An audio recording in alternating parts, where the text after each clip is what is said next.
जय श्री राम, जय बजरंगबली। आप सभी भक्तों का इस पावन मंगलवार के दिन हार्दिक स्वागत है। आज हम सब मिलकर भगवान श्री हनुमान जी की पावन कथा का श्रवण करेंगे। कथा सुनने से पहले आप अपने मन को शांत करें, श्रद्धा और भक्ति से भरें, क्योंकि जब मन श्रद्धा से भरा होता है तभी भगवान की कृपा बरसती है। आपसे निवेदन है कि कथा को ध्यान लगाकर अंत तक जरूर सुनें, ताकि हनुमान जी की कृपा, मंगल देव की कृपा आप पर और आपके परिवार पर सदैव बनी रहे। प्यारे भक्तों, सबसे पहले हम सुनेंगे मंगलवार की व्रत कथा, जो विशेष रूप से उन भक्तों के लिए है जो आज का व्रत रखते हैं। कथा को श्रद्धा और नियम पूर्वक सुनने से व्रत पूर्ण होता है और भगवान हनुमान जी की कृपा से सभी कष्ट दूर हो जाता है। भक्तों, व्रत कथा श्रवण के बाद हम श्रवण करेंगे हनुमान जी की जीवन गाथा, जो कि मैं आप सभी भक्तों को प्रत्येक मंगलवार के दिन श्रवण कराया करूंगी। इसलिए आप सभी भक्तों से हमारी निवेदन है कि अगर आप हनुमान जी की जीवन गाथा सुनने चाहते हैं तो हमारे चैनल को सब्सक्राइब अवश्य कीजिएगा और प्रत्येक मंगलवार को सुबह 5:30 पे मंगलवार की ये पावन कथा का रसपान कर पाएंगे। तो आइए प्यारे भक्तों, श्रद्धा और भक्ति से भरकर इस मंगलमयी यात्रा की शुरुआत करें। प्रेम से बोलिए जय श्री राम। सुनेंगे मंगलवार व्रत कथा। व्यास जी ने कहा, एक बार नैमिषारण्य तीर्थ में 80,000 मुनि एकत्र होकर पुराणों के ज्ञाता श्री सूत जी से पूछने लगे, हे महामुने, आपने हमें अनेक पुराणों की कथाएं सुनाई हैं। आप कृपा करके हमें ऐसा व्रत और कथा बताइए जिसके करने से संतान की प्राप्ति हो तथा मनुष्य को रोग, शोक, अग्नि, सर्व दुख आदि का भय दूर हो, क्योंकि कलयुग में सभी जीवों की आयु बहुत कम है। फिर इस पर उन्हें रोग, चिंता के कष्ट लगे रहेंगे तो फिर वह श्री हरि के चरणों में अपना ध्यान कैसे लगा सकेंगे। श्री सूत जी बोले, हे मुनियों, आपने लोक कल्याण के लिए बहुत ही उत्तम बात पूछी है। एक बार युधिष्ठिर ने भगवान श्री कृष्ण से लोक कल्याण के लिए यही प्रश्न किया था। भगवान श्री कृष्ण और युधिष्ठिर का संवाद तुम्हारे सामने कहता हूँ, ध्यान देकर सुनो। एक समय पांडवों की सभा में श्री कृष्ण जी बैठे हुए थे। तब युधिष्ठिर ने भगवान श्री कृष्ण से प्रश्न किया, हे प्रभु, नंद नंदन, गोविंद, आपने मेरे लिए अनेकों कथाएं सुनाई हैं। आज आप कृपा करके ऐसा व्रत या कथा सुनाइए जिसके करने से मनुष्य को रोग, चिंता का भय समाप्त हो और उसको पुत्र की प्राप्ति हो। हे प्रभु, बिना पुत्र के जीवन व्यर्थ है। पुत्र के बिना मनुष्य नरकगामी होता है। पुत्र के बिना मनुष्य पितृ ऋण से छुटकारा नहीं पा सकता और ना ही उसका पुण्यक नामक नरक से उद्धार हो सकता है। अतः पुत्रदायक व्रत बतलाइए। श्री कृष्ण भगवान बोले, हे राजन, मैं एक प्राचीन इतिहास सुनाता हूँ, आप उसे ध्यान पूर्वक सुनो। कुंडलपुर नामक एक नगर था। उसमें नंदा नामक एक ब्राह्मण रहता था। भगवान की कृपा से उसके पास सब कुछ था, फिर भी वह दुखी था। उसका कारण यह था कि ब्राह्मण की स्त्री सुनंदा की कोई संतान न थे। सुनंदा पतिव्रता थी, भक्ति पूर्वक श्री हनुमान जी की आराधना करती थी। मंगलवार के दिन व्रत करके अंत में भोजन बनाकर हनुमान जी का भोग लगाने के बाद स्वयं भोजन करती थी। एक बार मंगलवार के दिन ब्राह्मणी गृह कार्य की अधिकता के कारण हनुमान जी को भोग ना लगा सके, तो इस पर उसे बहुत दुख हुआ। उसने कुछ भी नहीं खाया और अपने मन में प्रण किया कि अब तो अगले मंगलवार को ही हनुमान जी का भोग लगाकर अन्न जल ग्रहण करूंगी। ब्राह्मणी सुनंदा प्रतिदिन भोजन बनाती, श्रद्धापूर्वक पति को खिलाती, परंतु स्वयं भोजन नहीं करती और मन ही मन श्री हनुमान जी की आराधना करती। इसी प्रकार 6 दिन गुजर गए और ब्राह्मणी सुनंदा अपने निश्चय के अनुसार भूखी प्यासी निराहार रही। अगले मंगलवार को ब्राह्मणी सुनंदा प्रातः काल ही बेहोश होकर गिर पड़ी। ब्राह्मणी सुनंदा की इस असीम भक्ति के प्रभाव से श्री हनुमान जी बहुत प्रसन्न हुए और प्रकट होकर बोले, सुनंदा, मैं तेरी भक्ति से बहुत प्रसन्न हूँ, तू उठ और वर मांग। सुनंदा अपने आराध्य देव श्री हनुमान जी को देखकर आनंद की अधिकता से विह्वल हो श्री हनुमान जी के चरणों में गिरकर बोली, हे प्रभु, मेरे कोई संतान नहीं है, कृपा करके मुझे संतान प्राप्ति का आशीर्वाद दे, आपकी अति कृपा होगी। श्री महावीर जी बोले, तेरी इच्छा पूर्ण होगी, तेरे एक कन्या पैदा होगी, उसके अष्टांग प्रतिदिन सोना दिया करेंगे। इस प्रकार कहकर श्री महावीर जी अंतर्ध्यान हो गए। ब्राह्मणी सुनंदा बहुत हर्षित हुई और सभी समाचार अपने पति से कहा। ब्राह्मण देव कन्या का वरदान सुनकर कुछ दुखी हुआ, परंतु सोना मिलने की बात सुनी तो बहुत प्रसन्न हुआ। विचार किया कि ऐसी कन्या के साथ मेरी निर्धनता भी समाप्त हो जाएगी। श्री हनुमान जी की कृपा से वह ब्राह्मणी गर्भवती हुई और 10वें महीने में उसे बहुत ही सुंदर पुत्री प्राप्त हुई। यह बच्ची अपने पिता के घर में ठीक उसी तरह बढ़ने लगी जिस प्रकार शुक्ला पक्ष की चंद्रमा बढ़ता है। 10वें दिन ब्राह्मण ने उस बालिका का नामकरण संस्कार कराया।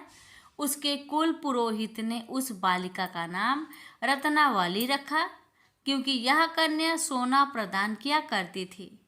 इस कन्या ने पूर्व जन्म में बड़े ही विधान से मंगल देव का व्रत किया था। रत्नावली का अष्टांग बहुत सा सोना देता था। उस सोने से नंदा ब्राह्मण बहुत ही धनवान हो गया। अब ब्राह्मणी भी बहुत अभिमानी करने लगी। समय बीतता रहा। अब रत्नावली 10 वर्ष की हो चुकी। एक दिन जब नंदा ब्राह्मण प्रसन्नचित्त था, तब सुनंदा ने अपने पति से कहा, मेरी पुत्री रत्नावली विवाह के योग हो गई है, अतः आप कोई सुंदर तथा योग वर देकर इसका विवाह कर दे। यह सुन ब्राह्मण बोला, अभी तो रत्नावली बहुत छोटी है। तब ब्राह्मणी बोली, शास्त्रों की आज्ञा है कि कन्या 8वें वर्ष में गौरी, 9 वर्ष में रोहिणी, 10वें वर्ष में कन्या, इसके पश्चात रजवाला हो जाती है। गौरी के दान से पाताल लोक की प्राप्ति होती है, रोहिणी के दान से वैकुंठ लोक की प्राप्ति होती है, कन्या के दान से इंद्रलोक में सुखों की प्राप्ति होती है। अगर हे पतिदेव रजवाला का दान किया जाता है तो घोर नरक की प्राप्ति होती है। इस पर ब्राह्मण बोला, अभी तो रत्नावली मात्र 10 ही वर्ष की है और मैंने तो 16-16 साल की कन्याओं का विवाह कराए हैं, अभी जल्दी क्या है। तब ब्राह्मणी सुनंदा बोली, आपको तो लोभ अधिक हो गया है। शास्त्रों में कहा गया है कि माता पिता और बड़ा भाई रजवाला कन्या को देखते हैं तो वह अवश्य नरकगामी होते हैं। तब ब्राह्मण बोला, अच्छी बात है, कल मैं अवश्य ही योग वर की तलाश में अपना दूत भेजूंगा। दूसरे दिन ब्राह्मण ने अपने दूत को बुलाया और आज्ञा दी कि जैसी सुंदर मेरी कन्या है वैसा ही सुंदर वर उसके लिए तलाश करो। दूत अपने स्वामी की आज्ञा पाकर निकल पड़ा। पंपई नगर में उसने एक सुंदर लड़के को देखा। यह बालक एक ब्राह्मण परिवार का बहुत गुणवान पुत्र था। इसका नाम सोमेश्वर था। दूत ने इस सुंदर व गुणवान ब्राह्मण पुत्र के बारे में अपने स्वामी को पूर्ण विवरण दिया। ब्राह्मण नंदा को भी सोमेश्वर अच्छा लगा और फिर शुभ मुहूर्त में विधि पूर्वक कन्यादान करके ब्राह्मण ब्राह्मणी संतुष्ट हुए। परंतु ब्राह्मण के मन तो लोभ समाया हुआ था। उसने कन्यादान तो कर दिया था, पर वह बहुत खिन्न भी था। उसने विचार किया कि रत्नावाली तो अब चली जाएगी और मुझे इससे जो सोना मिलता था वह अब मिलेगा नहीं। मेरे पास जो धन था कुछ तो इसके विवाह में खर्च हो गया और जो शेष बचा है वह भी कुछ दिनों के पश्चात समाप्त हो जाएगा। मैंने तो इसका विवाह करके बहुत बड़ी भूल कर दी है। अब कोई ऐसा उपाय हो कि रत्नावाली मेरे घर में ही बनी रहे, अपने ससुराल ना जावे। लोभ रूपी राक्षस ब्राह्मण के मस्तिष्क पर छाता जा रहा था। रात भर अपनी सैया पर बेचैनी से करवटें बदलते बदलते उसने एक बहुत ही क्रूर निर्णय लिया।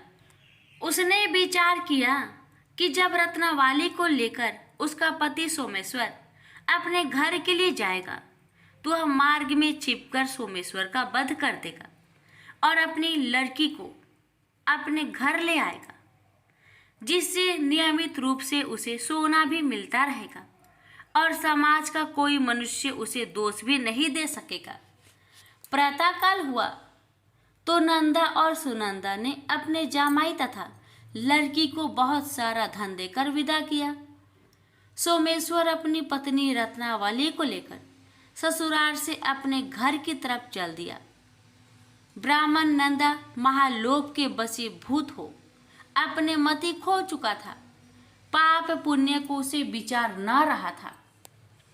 अपने भयानक व क्रूर निर्णय को कार्य रूप देने के लिए उसने अपने दूत को मार्ग में अपने जामाई का वध करने के लिए भेज दिया था, ताकि रत्नावली से प्राप्त होने वाला सोना उसे हमेशा मिलता रहे और वो कभी निर्धन ना हो। ब्राह्मण के दूत ने अपने स्वामी की आज्ञा का पालन करते हुए उसके जमाई सोमेश्वर का मार्ग में ही वध कर दिया। समाचार प्राप्त कर ब्राह्मण नंदा मार्ग में पहुंचा और रुदन करती अपनी पुत्री रत्नावली से बोला, हे पुत्री, मार्ग में लुटेरों ने तेरे पति का वध कर दिया है। भगवान की इच्छा के आगे किसी का कोई बस नहीं चलता है। अब तू घर चल, वहां पर ही रहकर शेष जीवन व्यतीत करना। जो भाग्य में लिखा है वही होगा। अपने पति की अकाल मृत्यु से रत्नावली बहुत दुखी हुई। करुण क्रंदन व रुदन करते हुए अपने पिता से बोली, हे पिताजी, इस संसार में जिस स्त्री का पति नहीं है उसका जीना व्यर्थ है। मैं अपने पति के साथ ही अपने शरीर को जला दूंगी और सती होकर अपने इस जन्म को माता पिता के नाम को तथा सास ससुर के यश को सार्थक करूंगी। ब्राह्मण नंदा अपनी पुत्री रत्नावली के वचनों को सुनकर बहुत दुखी हुआ। विचार करने लगा, मैंने व्यर्थ ही जामाई वध का पाप अपने सिर लिया। रत्नावली तो उसके पीछे अपने प्राण तक देने को तैयार हो। मेरा तो दोनों तरफ से मरण हो गया। धन तो अब मिलेगा नहीं। जामाई वध के पाप के फलस्वरूप यम यातना भी भुगतनी पड़ेगी। यह सोचकर वह बहुत खिन्न हुआ। सोमेश्वर की चिता बनाई गई। रत्नावली सती होने की इच्छा से अपने पति का सिर अपनी गोद में रखकर चिता में बैठ गई। जैसे ही सोमेश्वर की चिता को अग्नि लगाई गई, वैसे ही प्रसन्न हो मंगलदेव वहां प्रकट हुए और बोले, हे रत्नावली, मैं तेरी पति भक्ति से बहुत प्रसन्न हूँ, तू वर मांग। रत्नावली ने अपने पति का जीवन दान मांगा। तब मंगलदेव बोले, रत्नावली, तेरा पति अजर अमर है, यह महाविद्वान भी होगा और इसके अतिरिक्त तेरी जो इच्छा हो वर मांग। तब रत्नावली बोली, हे ग्रहों के स्वामी, यदि आप मुझ पर प्रसन्न हैं तो मुझे यह वरदान दीजिए कि जो भी मनुष्य मंगलवार के दिन प्रातः काल लाल पुष्प लाल चंदन से पूजा करके आपका स्मरण करे, उसको रोग व्याधि ना हो, सज्जनों का कभी वियोग ना हो, सर्प अग्नि तथा शत्रुओं का भय ना रहे। जो स्त्री मंगलवार का व्रत करे वह कभी विधवा ना हो। मंगलदेव तथास्तु कहकर अंतर्ध्यान हो गए। सोमेश्वर मंगलदेव की कृपा से जीवित हो उठा। रत्नाबाली अपने पति को पुनः प्राप्त कर बहुत प्रसन्न हुई और मंगलदेव का व्रत प्रत्येक मंगलवार को करके व्रतराज और मंगलदेव की कृपा से इस लोक में सुख ऐश्वर्य को भोगते हुए अंत में अपने पति के साथ स्वर्गलोक को गई। प्रेम से बोलिए मंगल देव की जय। अब रसपान करते हैं हनुमान जी की दिव्य कथा। ये कथा है भगवान शिव जी ने दिया विष्णु भगवान को श्राप। भक्तों, जब अपनी पत्नी सती की मृत्यु से शिव जी का हृदय टूट गया, उन्होंने सती के मृत शरीर को अपने कंधे पर उठाकर तांडव नृत्य करना प्रारंभ कर दिया, जिससे तीनों लोकों पर विनाश का संकट मंडराने लगा। कृपया भगवान शिव को शांत करें। देवऋषि नारद ने भगवान विष्णु जी से प्रार्थना की। जब विष्णु शिव जी के समक्ष प्रकट हुए तो उन्होंने विचार किया, मुझे भगवान शिव को शांत करना होगा और तांडव नृत्य को रोकने के लिए कुछ करना होगा। विष्णु ने अपने सुदर्शन चक्र से सती के मृत शरीर के 18 भाग कर दिए। ऐसा करते हुए उन्होंने चक्र ध्वनि का मिलान शिव के पैरों की ताल के साथ किया। ये अंश पृथ्वी पर गिरकर तीर्थ स्थल बन गए। जब शिव को पता लगा कि क्या हुआ है तो उन्होंने क्रोधित होकर विष्णु जी को श्राप दिया, आप पृथ्वी पर जन्म लेंगे और अपनी पत्नी से अलग हो जाएंगे और विरह की पीड़ा का अनुभव करेंगे। शिव के शांत होने के बाद उन्होंने अनुभव किया कि उन्होंने क्या किया है। मैं श्राप वापस नहीं ले सकता। शिव जी ने विष्णु जी से कहा, परंतु मैं इस पीड़ा को बांटने में आपकी सहायता करूंगा। पृथ्वी पर मेरा अवतार आपकी सेवा करेगा और आपकी पत्नी को ढूंढने में आपकी सहायता करेगा। उन्होंने वचन दिया। भगवान विष्णु ने निर्णय लिया कि वे राम के रूप में पृथ्वी पर अवतार लेंगे और असुरी शक्तियों का विनाश करेंगे। उनकी पत्नी देवी लक्ष्मी सीता के रूप में जन्म लेगी। भगवान शिव ने विचार किया कि वे पृथ्वी पर राम की सहायता कैसे करेंगे। यदि मैं मानव के रूप में जन्म लेता हूँ तो मैं भगवान विष्णु की समुचित रूप में सहायता नहीं कर पाऊँगा, क्योंकि वे भी मानव के रूप में जन्म लेंगे। शिव ने विचार किया, एक सेवक कभी भी अपने स्वामी के बराबर नहीं हो सकता। बहुत विचार करने के बाद वे एक शक्तिशाली बानर का रूप में अवतार लेने का निर्णय लिए। बानर एक निष्ठावान और विनम्र पशु है, जिसकी आवश्यकताएं और जीवन शैली साधारण है। शिव ने निष्कर्ष निकाला। इस प्रकार भगवान शिव ने हनुमान के रूप में अवतार लिया। उन्होंने रावण और उसकी असुरी शक्तियों का विनाश करने के लिए राम की सहायता करने में महत्वपूर्ण भूमिका निभाई। हनुमान से प्रसन्न होकर राम ने उन्हें चिरंजीवी होने का वरदान दिया। इसलिए हनुमान पृथ्वी पर 7 चिरंजीवियों में से एक है, जिन्हें सदा के लिए अमर तत्व का आशीष मिला है।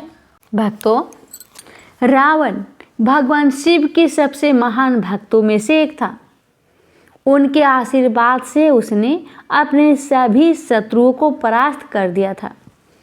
परंतु शक्ति ने रावण को अत्यधिक अभिमानी बना दिया।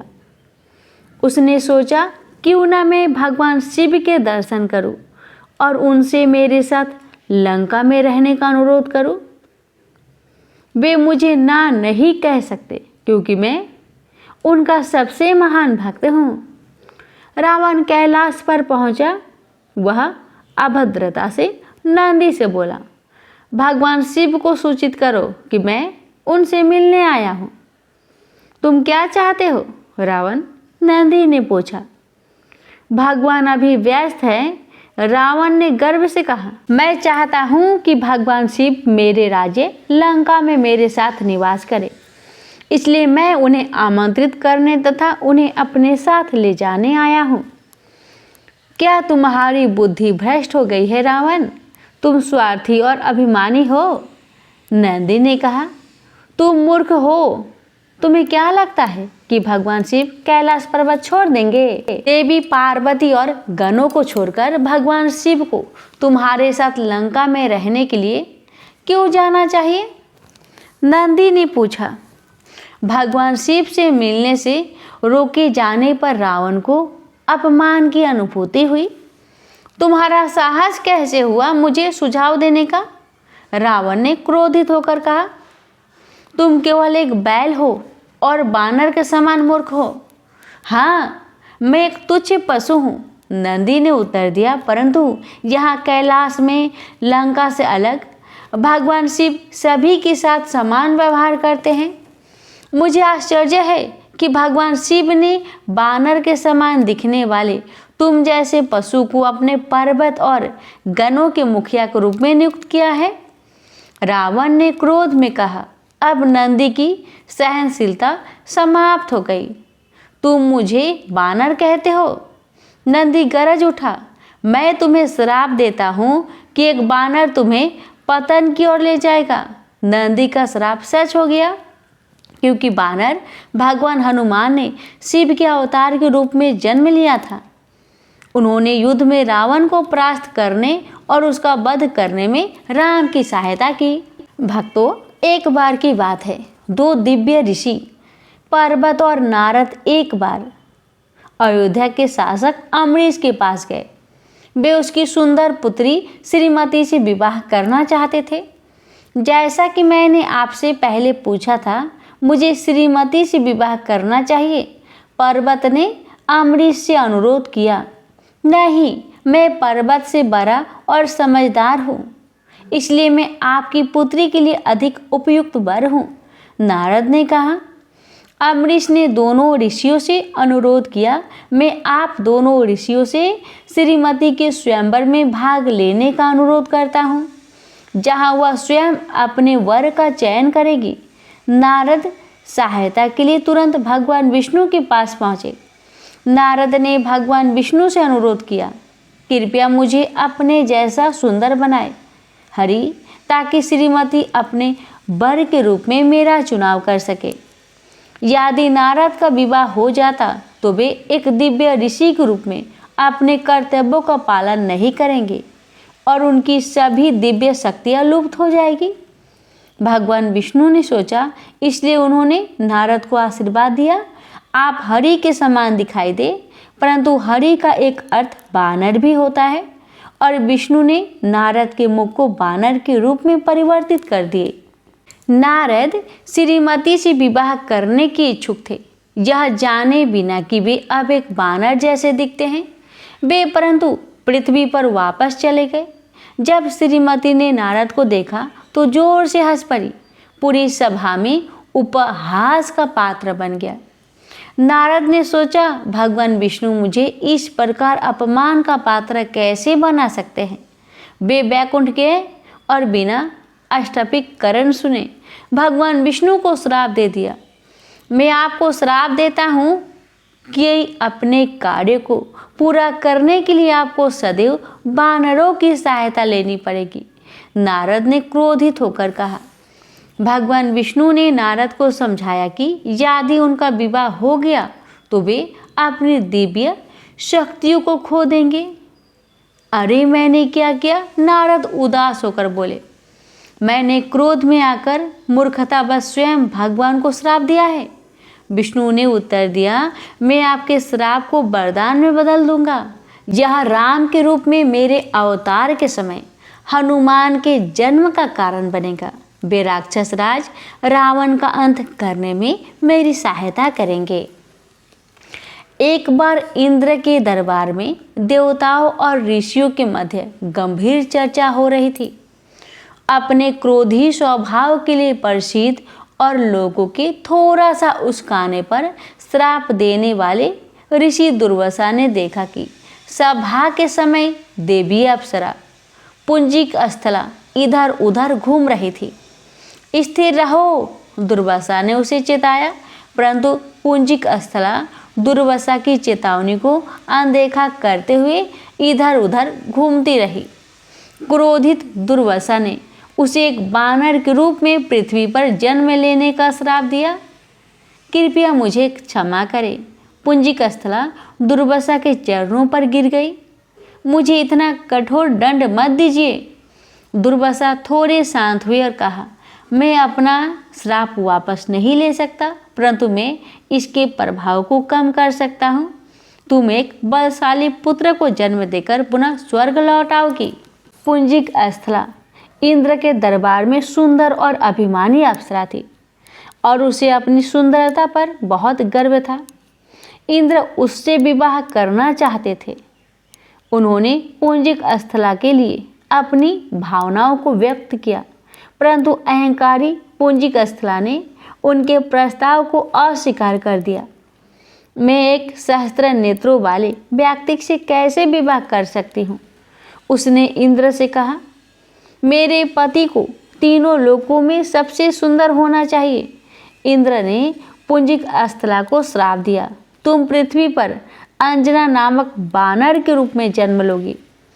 पुंजिक स्थला अवाक रह गई। उसकी सखी आद्रिका नाम की एक अन्य अप्सरा ने इंद्र के श्राप का विरोध किया।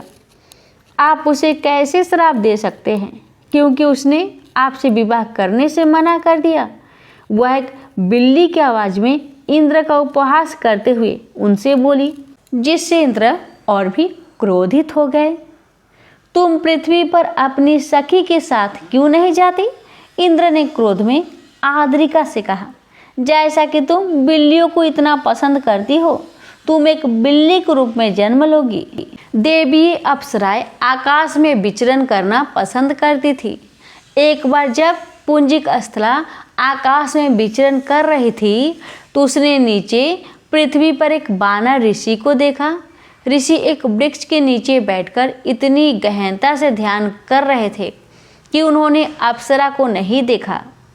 उन्होंने मेरी उपस्थिति को स्वीकार न करने का साहस कैसे किया? पुंजिक स्थला ने सोचा और ऋषि पर पत्थर एवं फल फेंके। जैसे ही एक पत्थर ऋषि के माथे पर लगा, उनकी तपस्या भंग हो गई। उन्होंने अपनी आंखें खोली और पुंजिक स्थला को देखा, जिसके हाथ में एक पत्थर था। वह ऋषि के क्रोध से कांपने लगी। तुमने मुझ पर पत्थर क्यों फेंका? ऋषि ने पूछा। पुंजिक स्थला लज्जा के कारण चुप थी, क्योंकि तुम्हें लगता है कि मेरा रूप हास्यास्पद है। मैं तुम्हें बानर होने का श्राप देता हूँ। ऋषि क्रोधित होकर बोले। पुंजिक स्थला ने बानर ऋषि के श्राप वापस लेने की याचना की। उन्होंने पुंजिक स्थला को सुझाव दिया, मैं ऐसा नहीं कर सकता। भगवान शिव से प्रार्थना करें कि वे आपको संतान प्रदान करें और श्राप से मुक्ति दिलाएं। शीघ्र ही पुंजिक स्थला ने देखा कि उसके शरीर पर रोए उग आए हैं। वह पास की एक नदी में गई और जल में अपना प्रतिबिंब देखकर चौंक गई। उसका मुख बानर के समान हो चुका था। अचानक उसे बानर ऋषि का स्वभाव याद आया। मैं भगवान शिव से प्रार्थना करूंगी। पुंजिक स्थला ने सोचा, एक बार मुझे एक संतान की प्राप्ति हो जाएगी तो श्राप समाप्त हो जाएगी और मैं पुनः स्वर्ग लौट जाऊंगी। अब से मेरा नाम अंजना होगा। उसने एक छोटा सा शिवलिंग बनाया और वन में उसकी पूजा करने लगी। उसकी गहन तपस्या ने शिव को प्रसन्न किया। शिव ने वायु देवता का आह्वान किया, मैं अंजना के पुत्र के रूप में पृथ्वी पर पूर्ण जन्म लूँगा। भगवान शिव ने वायु को सूचित किया, आपको मेरी सहायता करनी होगी। अंजना को वन में एक आश्रम में आश्रय मिला, जिसे संवासदन नामक एक राक्षस ने आतंकित किया हुआ था। अंजना ने सोचा मुझे भोजन और आश्रय प्रदान करने वाले इन दयालु ऋषियों की रक्षा करना मेरा कर्तव्य है। उसने सहायता के लिए भगवान शिव से प्रार्थना की। अंजना को एक दिव्य आकाशवाणी सुनाई दी। संवासादन को कोई और नहीं अपितु उसी का ही रक्त नष्ट कर सकता है। जैसे ही वह संवासदन से युद्ध करने के लिए गई, वह वीर और शक्तिशाली वानरराज केसरी से मिली। इस जोड़ी ने मिलकर संवासदन पर प्रहार किया। अंजना ने दिव्य आकाशवाणी को याद किया और संवासदन के रक्त में अपना तीर डुबोया तथा वह तीर उसे मार दिया। तीर ने दानव को दुर्लभ कर दिया था। तब केसरी ने अपना भाला दैत्य के रक्त में डुबोया और उसके हृदय को भेद डाला। अंत में संवासदन मृत्यु को प्राप्त हो गए। संवासदन की मृत्यु के बाद आश्रम के लोगों ने आनंदित होकर अंजना और केसरी को धन्यवाद दिया। ऋषियों के मुखिया ने अंजना से कहा, हम उन सभी को पुरस्कृत करते हैं जो हमारे लिए युद्ध में विजय प्राप्त करते हैं। अंजना ने कहा, मैं केवल अपना कर्तव्य निभा रही थी, मुझे अपनी सेवाओं के लिए कुछ भी नहीं चाहिए। ऋषि ने समझाया, केसरी के साथ मिलकर आपने अजय संवासदन को पराजित किया है, जो आपको एक आदर्श जीवन साथी बनाता है। क्या आप केसरी से विवाह करेंगी? केसरी भी इसके इच्छुक है। अंजना हिचकिचाई, परंतु वह केसरी की वीरता और विनम्रता पर मोहित थी और मान गई। केसरी और अंजना का विवाह ऋषियों के द्वारा एक शुभ दिन संपन्न हुआ। तो आज की पावन कथा यहीं समाप्त होती है। आप सभी ने प्रेम, श्रद्धा और भक्ति से कथा को सुना, इसके लिए आपका हार्दिक धन्यवाद। भगवान हनुमान जी आप सभी पर अपनी कृपा बनाए रखें, आपके जीवन में सुख, शांति और मंगल लेकर आए। अगले मंगलवार को फिर मिलेंगे एक नई कथा के साथ। मंगलवार व्रत कथा और हनुमान जी की पवित्र जीवन गाथा लेकर। तब तक के लिए राम राम, जय श्री राम, जय बजरंगबली, सीताराम, यही हमारी प्रार्थना है। धन्यवाद। सुनिए हनुमान चालीसा। श्री गुरु चरण सरोज रजे, निज मनु मुकरु सुधारी। बरनउ रघुबर बिमल जसु, जो दायकु फल चारि। बुद्धिहीन तनु जानिके, सुमिरो पावन कुमार। बल बुद्धि विद्या देहु मोहि, हरहु कलेश विकार। जय हनुमान ज्ञान गुण सागर, जय कपीस तिहु लोक उजागर। राम दूत अतुलित बल धामा, अंजनी पुत्र पवन सुत नामा। महावीर विक्रम बजरंगी, कुमति निवार सुमति के संगी। कंचन बरन विराज सुबेसा, कानन कुंडल कुंचित केसा। हाथ ब्रजो ध्वजा विराजे, कांधे मूज जनेऊ साजे। शंकर सुवन केसरी नंदन, तेज प्रताप महाजगबंदन। विद्यावान गुणी अति चातुर, राम काज करिबे को आतुर। प्रभु चरित्र सुनिबे को रसिया, राम लखन सीता मन बसिया। सूक्ष्म रूप धरि सियाहि दिखावा, विकट रूप धरि लंक जरावा। भीम रूप धरि असुर संहारे, रामचंद्र के काज सवारे। लाए सजीवन लखन जियाए, श्री रघुवीर हरषि उर लाए। रघुपति किन्हि बहुत बड़ाई, तुम तुम मम प्रिय भरत ही समय भाई।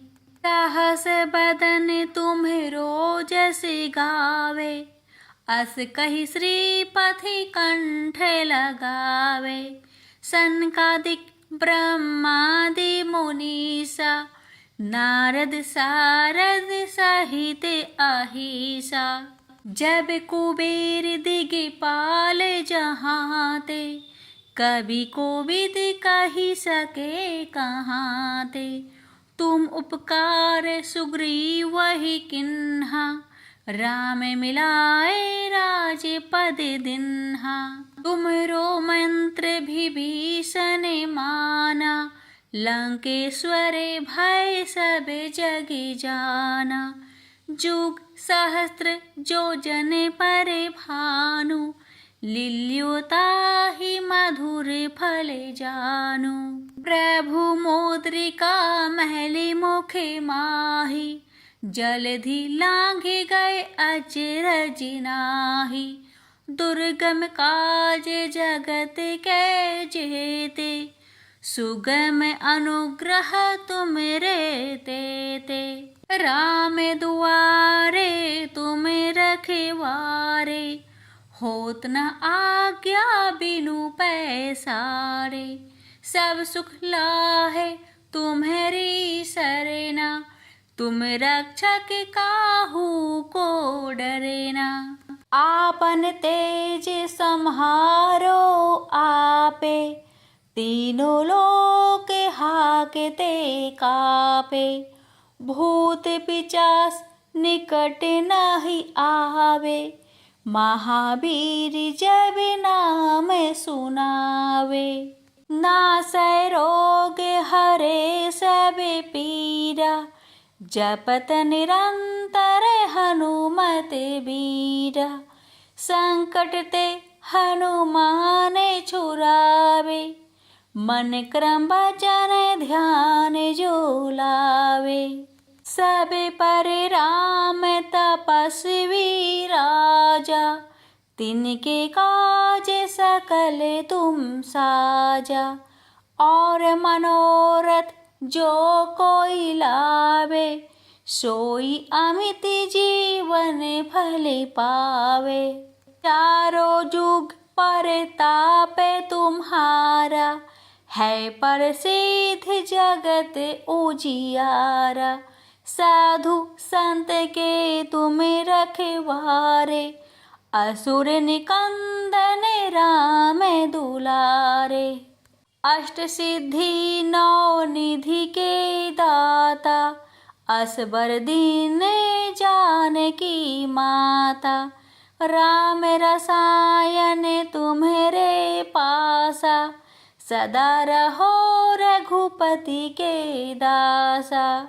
तुम्हारे भजन राम को पावे, जन्म जन्म के दुख बिसरावे। अंत काल रघुबर पुर जाई, जहाँ जन्म हरि भक्त कहाई। और देवता चितना धराई, हनुमत सेवी सर्व सुख कराई। संकट कटे मिटे सब पीरा, जो सुमिरे हनुमत बलवीरा। जय जय जय हनुमान गोसाई, कृपा करहु गुरुदेवी की नाई। जो सत बार पाठ करे कोई, छूट ही बंदी महासुख होई।